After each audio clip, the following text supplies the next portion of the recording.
operated under the assumption we would not see Ben Simmons until next year, so it barely even registered. And Ben Simmons has been shut down for the rest of the season. That part we'll figure out, but you see the challenges that lie ahead. It seems like the Ben Simmons cycle is beginning to start once again, and it doesn't matter if his career is in a completely different place than it used to be when he was on the Philadelphia 76ers. No, he is once again trying to do the same exact thing that he has done for the past 4 years. To be honest, I didn't fall for it last time, and I sure as hell am not going to fall for it this time. So before we get to the content, I wanted to announce the giveaway winners for the 5 pick entries to win $1,000. Congratulations to Shane M, Jason S, Andrew T. Dude, did someone actually write Andrew T? Come on, I know what you did here. Alan C and Anthony R. Make sure you subscribe and turn on our notifications for a chance to win $1,000 in the future. And now that we get all that out of the way, cue the intro.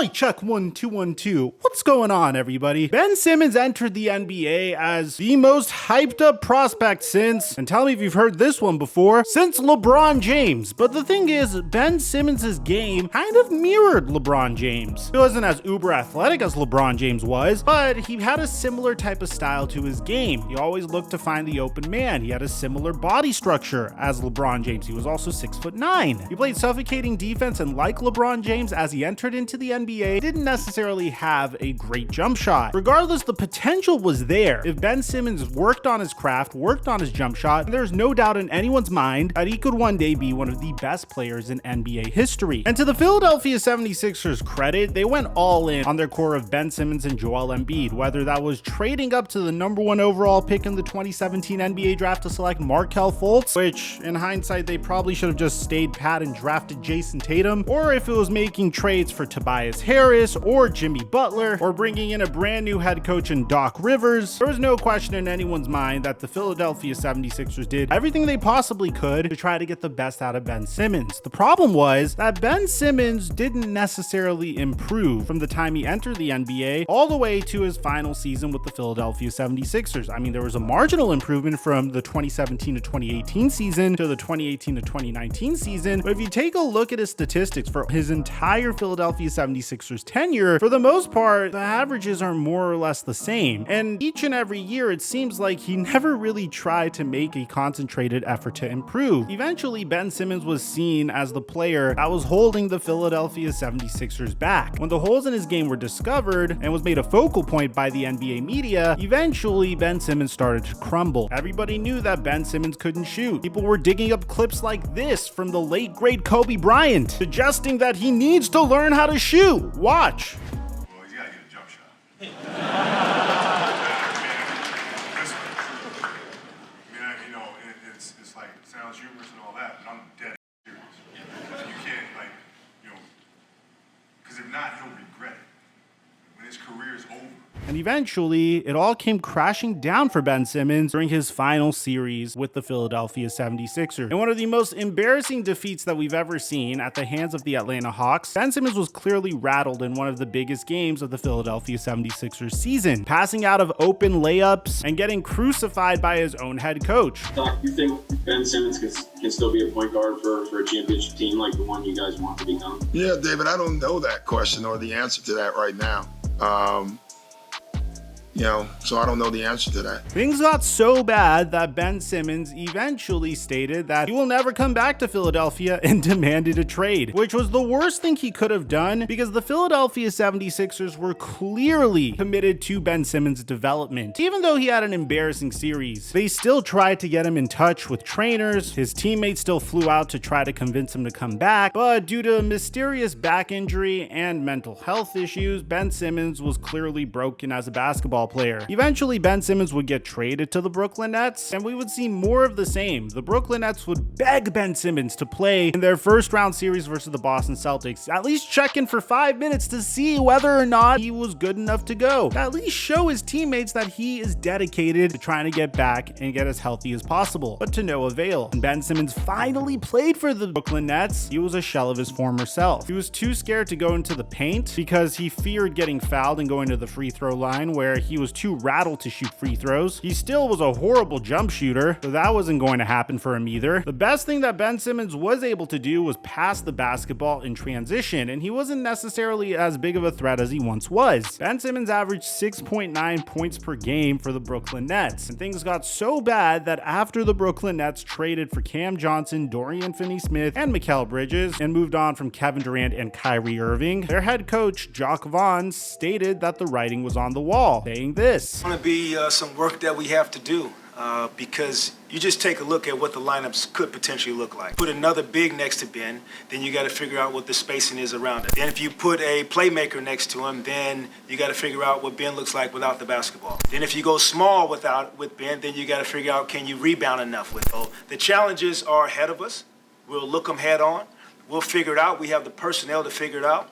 Whether it is me mixing and matching throughout different pieces of the game and allowing him to have a group and run with a group, that part we'll figure out. But you see the challenges that lie ahead. So within a year and a half, Ben Simmons went from a flawed franchise cornerstone that had at least his basketball team committed towards developing him to an end of the bench player that might not see minutes anymore. The guy is perceived as washed even before hitting his theoretical prime. And through it all, Ben Simmons did one thing each and every offseason: try to get the hopes up of NBA fans. When he was with the Philadelphia 76ers during the offseason, he would tease a brand new jump shot that he was working on. I mean, you would see this offseason after offseason after offseason, Ben Simmons was working on his three-pointer. In 2019, he would tease this exact thing during an open run at the Eula Boys High School, which, you know, your boy might be an alumni of. The year after, you would see the same exact thing. And in 2021, throughout all of the drama, once again, you would see Ben Simmons trying to train and work on his three-pointer. At first, people were really excited about this because they actually thought that Ben Simmons was working on his game, but eventually, after seeing one of these each and every offseason and eventually getting to a point where we knew what was going to happen, Ben Simmons was just going to be the same player over and over again, people got really sick of it very quickly. Now, it got to a point where today, I believe that this is probably the most ridiculous workout clip I've ever seen in my life. It's not even a workout clip. It's an image of Ben Simmons working out, and I really wanted to point it out because I found this one to be hilarious. So Ben Simmons did a huge photo shoot where he took a bunch of jump shots, oiled up, or at least all sweaty and such. And then came my favorite one that went on Ben Simmons' Instagram. Like, look at this one where he's holding the dumbbells and making sure that his biceps and shoulders are all flexing and whatnot. And then there's this one where he's quite literally holding 2 dumbbells, which, being a fitness enthusiast myself, I know that there is no better picture that you can take of yourself and your arms than when you're holding 2 heavy dumbbells towards the side. Which, by the way, I really wonder what kind of training he's doing here. I'm not going to necessarily judge it. My assumption is he's doing lunges possibly. And if he is, that means his back is okay. At this point, man, I really don't know what to say about Ben Simmons. It was really sad to see the direction his career took, particularly during this past season. When he had the opportunity for revenge games against the Philadelphia 76ers, you quite literally saw his old team just run over him. It got so bad that I don't know if you guys remember, but the Philadelphia 76ers faced off against the Brooklyn Nets in the NBA playoffs this year. This would have been a huge storyline typically. Ben Simmons demanded a trade from the Philadelphia 76ers, and now it's Ben Simmons versus Joel Embiid. That wasn't even a story this year because Ben Simmons was all the way at the end of the bench. Yeah,